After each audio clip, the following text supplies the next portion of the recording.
ॐ अज्ञानतिमिरान्धस्य ज्ञानाञ्जनशलाकयः चक्षुरुन्मिलितं येन तस्मै श्रीगुरुवे नमः। हरे कृष्णा।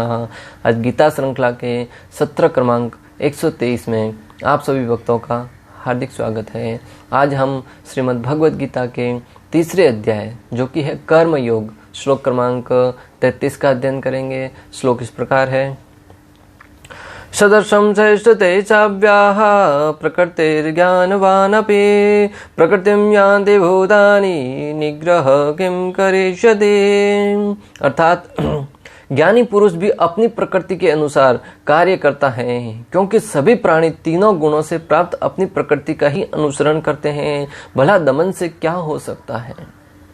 भगवान यहाँ पर कह रहे हैं कि ज्ञानी पुरुष भी अपनी प्रकृति के अनुसार कार्य करता है। प्रकृति यानी कि हमारा स्वभाव क्या है।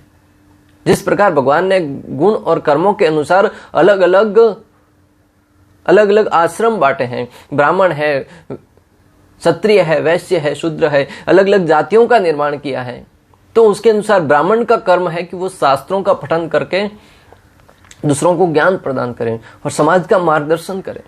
अगर ब्राह्मण अपनी वृत्ति के अनुसार कर्म करेगा तो वो बहुत ही अपनी स्थिति में बहुत तेजी से प्रगति करेगा।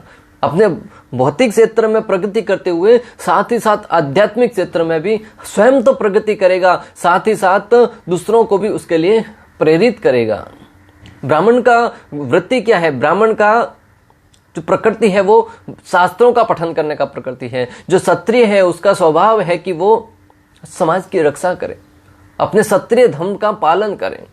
वैसे जिस प्रकार ब्राह्मण के अंदर सतोगुण विद्यमान होता है, क्षत्रिय के अंदर रजोगुण है वो विद्यमान रहता है, और वैश्य होता है वो समाज के अंदर जो खाद्य वस्तु है, समाज का भंडार है, राजकोष है, उसको भरने का काम करता है। उसके अंदर सत्व और रजो दोनों का मिश्रण होता है।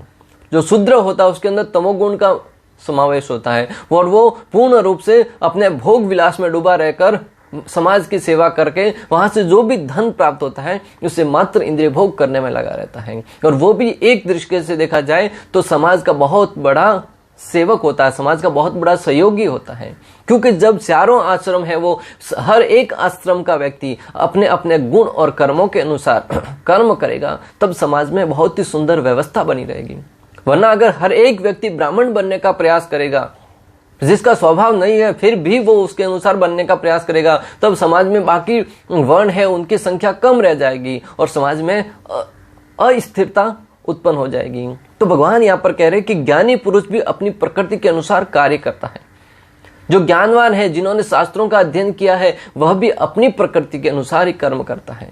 और अपनी प्रकृति के अनुसार कर्म करना ही श्रेष्ठ है, क्योंकि हम अपने प्रकृति के अनुसार जब कर्म करेंगे तब जो अनेक प्रकार के भगवान की शक्तियां हैं, देवी शक्तियां हैं, वो भी हमारे कार्य में सहायता प्रदान करती हुई प्रतीत होगी।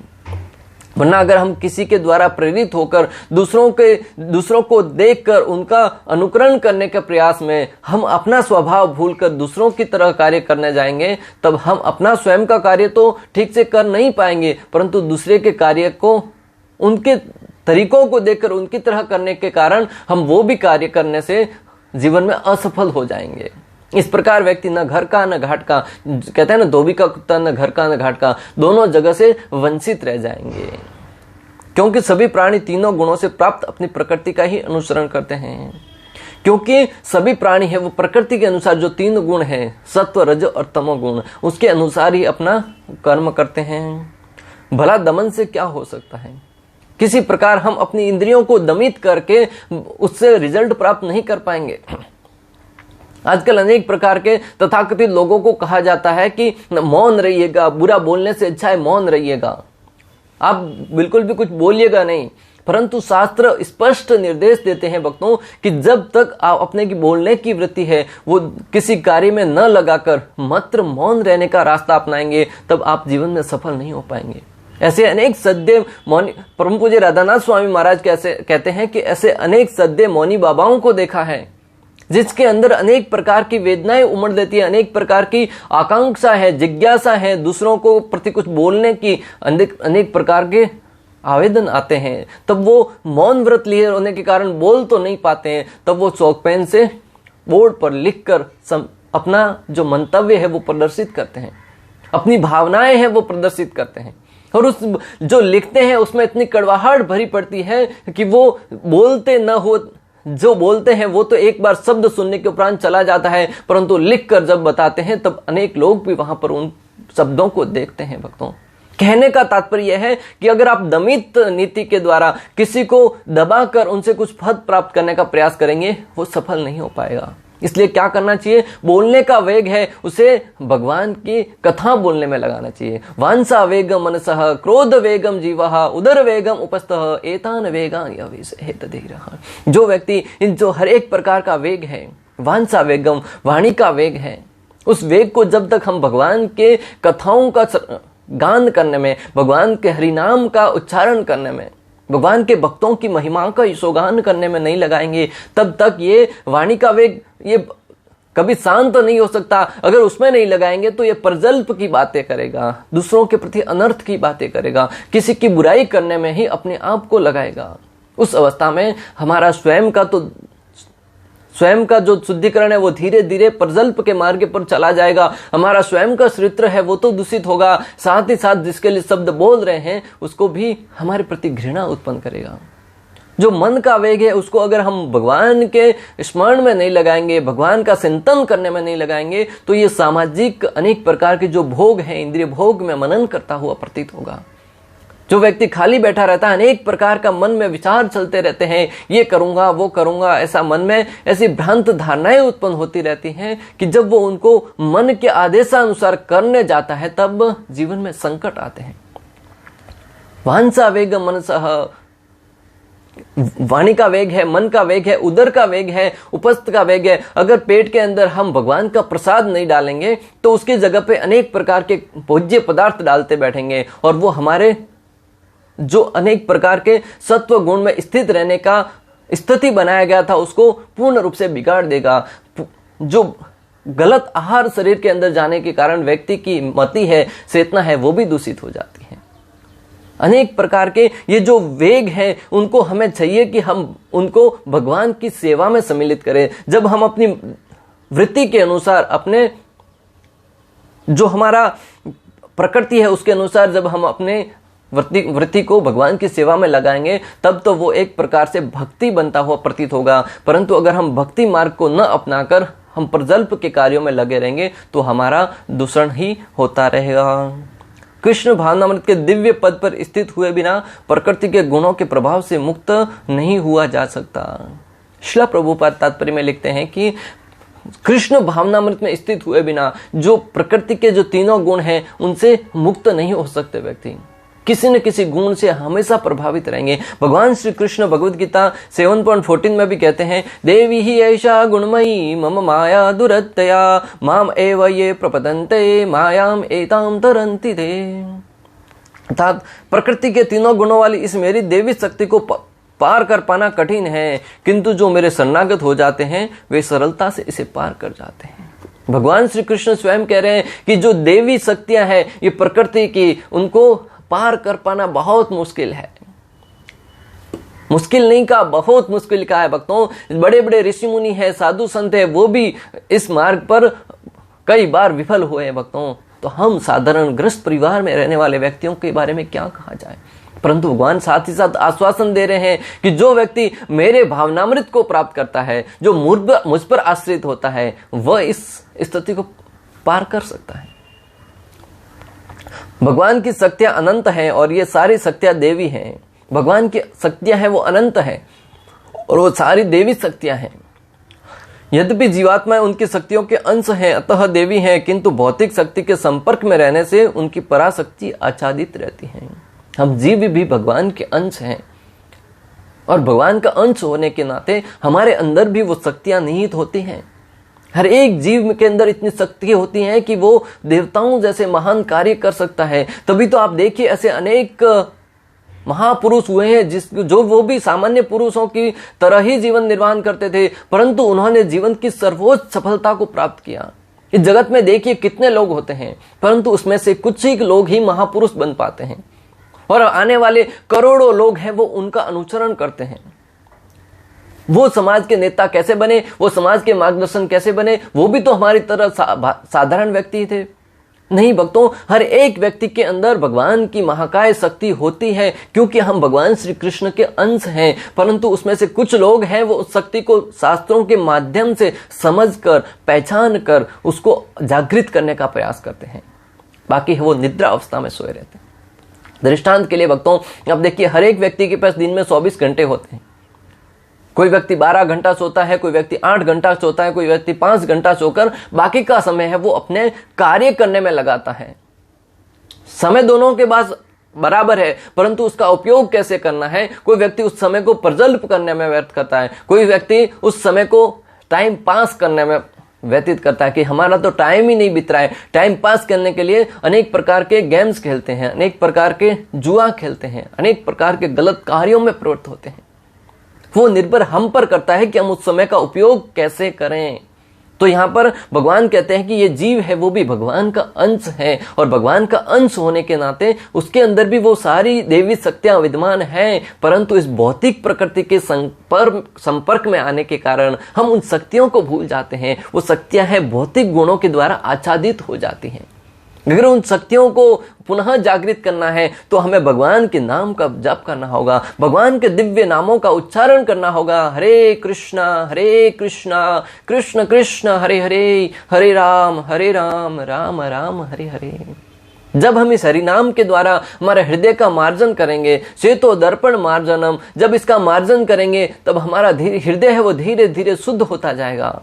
जिस प्रकार दर्पण के ऊपर अगर धूल जमी है उसको अगर साफ करेंगे तो उसके अंदर हमारा मुख है वो दिखने लगेगा, उसी प्रकार हमारे हृदय के अंदर जो अनेक वर्षों से, अनेक जन्मों से, अनेक प्रकार के वासनाओं रूपी, अनेक प्रकार की कामनाओं रूपी परत जमी हुई है, उसे हरि नाम के द्वारा जब उसका मार्जन करेंगे तो वो धीरे धीरे शुद्ध हो जाएगा और उसके अंदर से जो उसकी दिव्यता है वो प्रकट होगी। भक्तों, आवश्यकता है तो हमें उसका मार्जन करने की। जिस प्रकार चावल के दाने के ऊपर भूसी चढ़ी होती है, गेहूं के दाने के ऊपर जब भूसी चढ़ी होती है, उस कचरे को निकालते हैं तो अंदर से गेहूं निकलता है, अंदर से चावल निकलता है।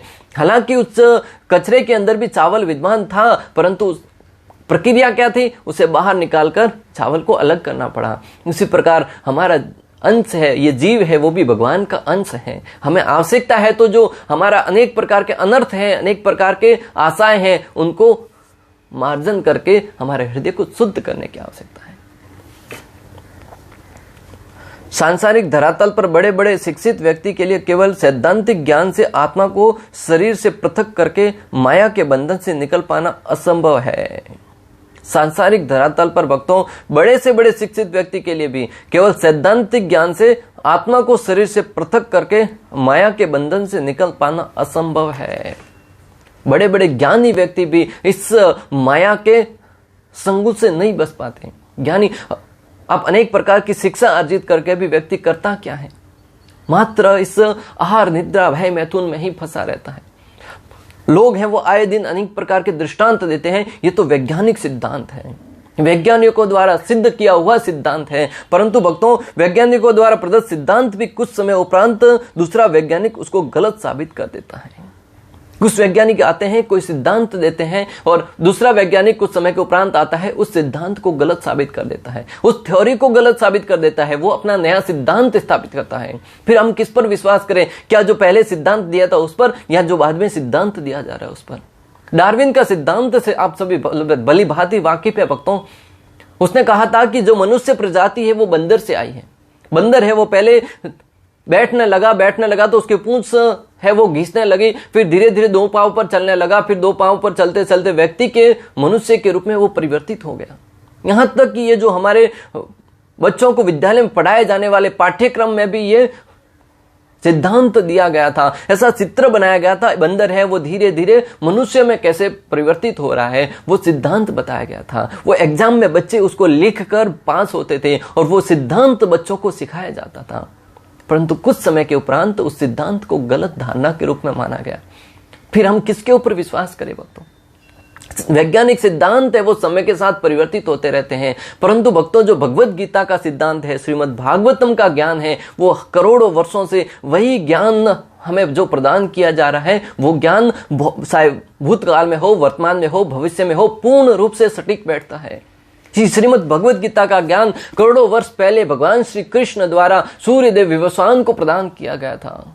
वही ज्ञान भगवान ने आज से लगभग 5000 वर्ष पूर्व अर्जुन को प्रदान किया। वही भगवद गीता का ज्ञान करोड़ों वर्ष पहले भी वही ज्ञान था, 5000 पहले वर्ष भी वही ज्ञान था, आज भी वही ज्ञान है और व्यवहारिक जीवन में पूर्ण रूप से सत्य प्रतीत होता है, पूर्ण रूप से हम कार्यान्वित करते हुए प्रतीत होते हैं। भगवान ने कहा है, मात्र स्पर्शा तो कौन्तेय शीत उष्ण सुख दुखदा अघम अपाइन अनित्यः तान तितिक्षु भारत। भक्तों, भगवान श्री कृष्ण कहते हैं कि जिस प्रकार बारिश के बाद अनेक प्रकार के मौसम परिवर्तित होते हैं, सर्दी, गर्मी, वर्षा, उसी प्रकार हमारे सुख दुख हैं वो परिवर्तित होते रहेंगे और ये बात पूर्ण रूप से सत्य सिद्ध होती है।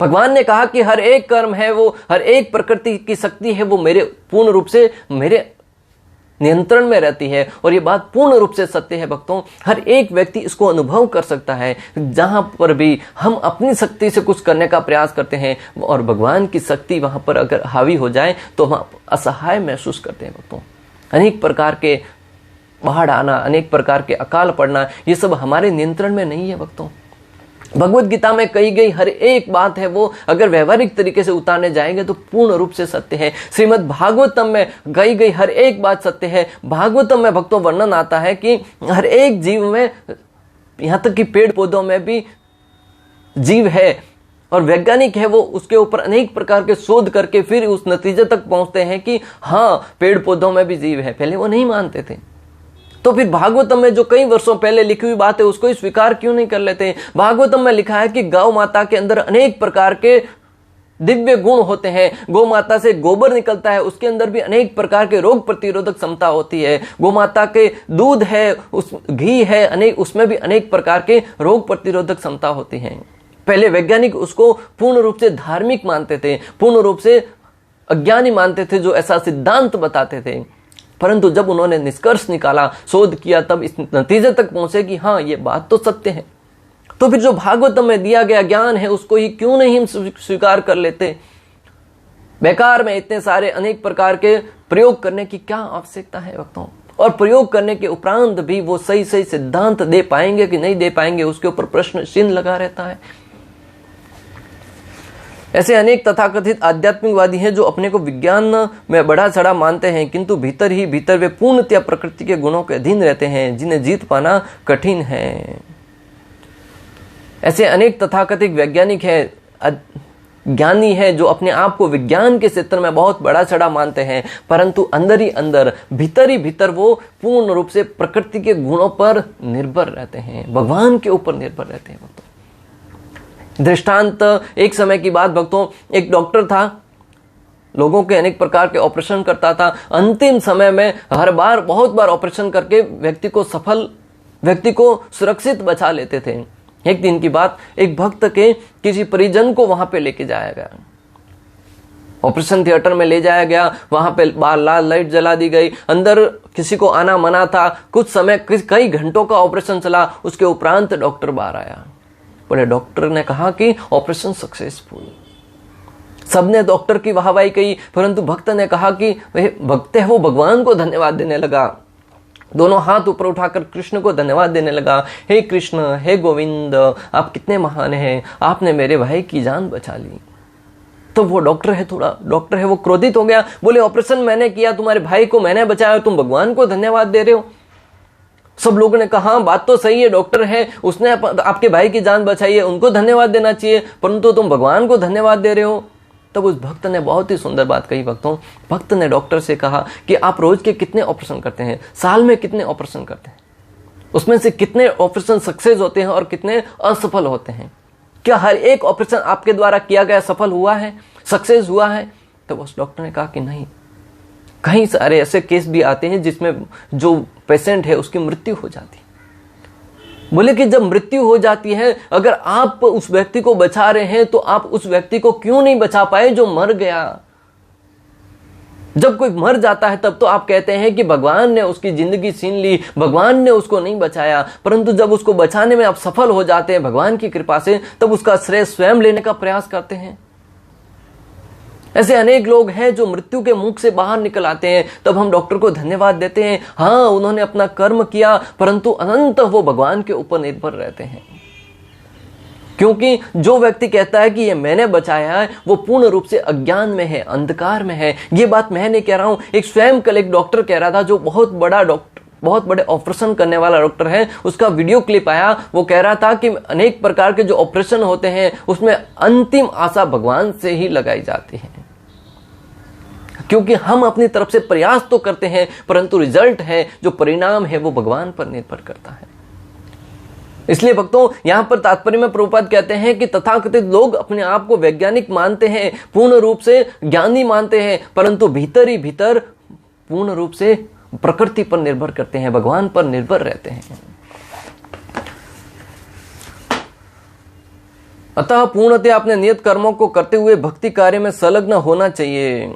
अतः हमें चाहिए कि हम अपने पूर्ण रूप से भक्ति कार्यों को करते हुए अपने नियत कर्मों में संलग्न हो, और उस नियत कर्मों के द्वारा हम धीरे धीरे भक्ति कार्यों के साथ उसको संबंधित दोनों को समन्वित करते हुए भगवान श्री कृष्ण के श्री चरणों के प्रति हम अपने आप को समर्पित करें। पूर्णतया कृष्ण भावना भावित हुए बिना नियत कर्मों का परित्याग नहीं करना चाहिए। किसी को भी सहसा अपने नियत कर्म त्याग कर कथित योगी या कृत्रिम अध्यात्मवादी नहीं बनना चाहिए। पूर्णतया कृष्ण भावना भावित हुए बिना व्यक्ति को अपने नियत कर्मों को नहीं त्यागना चाहिए। पहले भी हम इसके बारे में पढ़ चुके हैं। यहाँ पर भी भगवान हमें समझाना चाह रहे हैं कि व्यक्ति को जब तक वो कृष्ण भावनामृत में पूर्ण रूप से संलग्न नहीं हो जाता, तब तक उसे अपने नियत कर्मों को नहीं त्यागना चाहिए। उसे अपने नियत कर्मों को करते हुए भक्ति कार्य को साथ में जोड़ना है, किसी को छोड़ना नहीं है।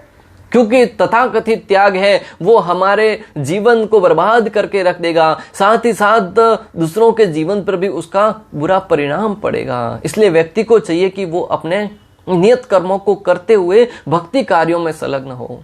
जब व्यक्ति उस भक्ति कार्यों में कृष्ण भावनाओं में बहुत आगे के स्तर तक पहुंच जाएगा, तो स्वतः ही जो नियत कर्म है वो धीरे धीरे उससे छूटते जाएंगे भक्तों। वरना हमें परिवार में रहते हुए, समाज में रहते हुए, देश में रहते हुए हर एक कार्य को करना है। तथाकथित तरीके से पति पत्नी में झगड़ा हो जाता है, पति कहता है मैं संन्यास लेके घर से चला जाऊंगा। ये वैराग्य मरकट वैराग्य भक्तों। ये वैराग्य न तो उस व्यक्ति को संन्यास आश्रम में टिकने देगा और न ही उस परिवार को सुखी रहने देगा। अगर तुम्हें संन्यास ही लेना था तो फिर शादी क्यों किया? शादी करके जो तुम पर आश्रित हैं उनको छोड़कर जाने की बात करते हो, क्या यह वैराग्य है? ये वैराग्य नहीं, तुम दुखों से भाग कर जाना चाह रहे हैं। एक बार एक व्यक्ति मंदिर में आकर प्रभु जी से कहने लगा कि मैं घर बार सब कुछ छोड़कर मंदिर में ज्वाइन करना चाहता हूँ, ब्रह्मचारी बनना चाहता हूँ। उनसे पूछा गया क्यों, ऐसा क्यों करना चाहते हैं?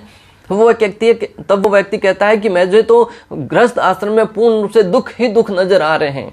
वहां पर अनेक प्रकार के कर्तव्य करने पड़ेंगे, अनेक प्रकार के कार्य करने पड़ेंगे, अनेक प्रकार की जिम्मेदारियां लेनी पड़ती हैं, परंतु मैं तो इन सब जिम्मेदारियों से दूर होकर मात्र शांत भाव में भगवान की भक्ति करना चाहता हूं। तो उस व्यक्ति को इंटरव्यू में फेल कर दिया कि तुम जिस गृहस्थ कार्यों से भाग कर जा रहे हो, अपनी जिम्मेदारी से भाग कर जा रहे हो, तुम भक्ति कार्यों में क्या आगे प्रगति करोगे? यहाँ पे तो मंदिर में घर से भी और अधिक जिम्मेदारियां लेनी पड़ती हैं। प्रचार का जिम्मा है, स्वयं के अनेक प्रकार का आत्मा का पोषण का जिम्मा है। घर पे तो आप प्रातःकाल 10 बजे उठते हैं और यहाँ पे तो 3 बजे उठना पड़ता है। यहाँ पे आश्रम में रहना कठिन है। जब तक व्यक्ति कृष्ण भावनामृत के द्वारा अपने हृदय को शुद्ध नहीं कर लेता, तब तक उसे तथाकथित मरकट वैराग्य नहीं लेना चाहिए। अच्छा तो यह होगा कि यथा स्थिति में रहकर श्रेष्ठ प्रशिक्षण के अंतर्गत कृष्ण भावनामृत प्राप्त करने का प्रयत्न किया जाए। इस प्रकार कृष्ण की माया के बंधन से मुक्त हुआ जा सकता है। श्रील प्रभुपाद कहते हैं कि अच्छा तो ये होगा कि हम यथा स्थिति में, जिस अवस्था में है उस स्थिति में रहकर श्रेष्ठ प्रशिक्षण के अंतर्गत किसी के मार्गदर्शन में कृष्ण भावनामृत में जीवन यापन करने का प्रयत्न किया जाना चाहिए। उस अवस्था में भगवान श्री कृष्ण के गुणों के लीलाओं को सुनते हुए हम हमारे बंधन है उनको धीरे धीरे तोड़ते हुए जाएंगे, और कृष्ण भावनामृत में बनने के उपरांत हम इस भव बंधन से मुक्त होने का रास्ता प्रशस्त कर पाएंगे। भौतिक क्षेत्र में कितना ही प्रगति कर लो, अनंत व्यक्ति को कृष्ण के अधीन रहना ही पड़ता है। भौतिक क्षेत्र में हम कितना ही प्रगति क्यों ना कर ले, परंतु अनंत हमें भगवान के ऊपर निर्भर रहना ही पड़ता है। किसी भी क्षेत्र में देखिए भक्तों, अपनी तरीके से बहुत मेहनत कर लेते, परंतु अनंत वो वही कहते हैं कि अभी तो भगवान के हाथ में है। भगवान से प्रार्थना करो, भगवान आपके बेटे को बचा सकते हैं। तथाकथित आध्यात्मिकवादी भगवान से शक्ति प्राप्त करके भगवान को ही चुनौती देते हैं। बहुत सारे ऐसे लोग हैं जो भगवान से शक्तियां प्राप्त करके भगवान को ही चुनौती देने का प्रयास करते हैं।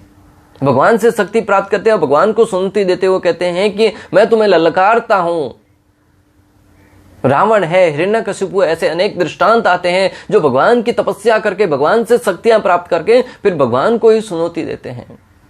इस प्रकार का जो मानसिकता है, इस प्रकार की जो मनोवृत्ति है, वो अगर हमारे अंदर भी हो गई, हमारे अंदर भी प्रवेश कर गई, तो हम भी उस राक्षसों की भांति भगवान से विद्रोह कर बैठेंगे। इसलिए अगर इस विद्रोह से बचना चाहते हैं तो व्यक्ति को चाहिए कि वो शास्त्रों का उचित अध्ययन करें, शास्त्रों के मार्गदर्शन में कृष्ण भावनामृत को जीवन यापन करने का प्रयास करें। उस अवस्था में वह अपने साथ साथ समाज का भी कल्याण करता हुआ प्रतीत होगा। इस प्रकार श्लोक क्रमांक 33 का भक्ति वेदांत तात्पर्य पूर्ण हुआ। अंत तक हमारे साथ बने रहने के लिए आप सभी का हृदयपूर्वक, प्रेम पूर्वक बहुत बहुत धन्यवाद। श्रील प्रभुपाद की जय, श्री श्री राधा गोपीनाथ भगवान की जय, श्रीमद् भगवद गीता की जय। हरे कृष्णा कृष्ण कृष्ण हरे हरे, हरे राम राम राम।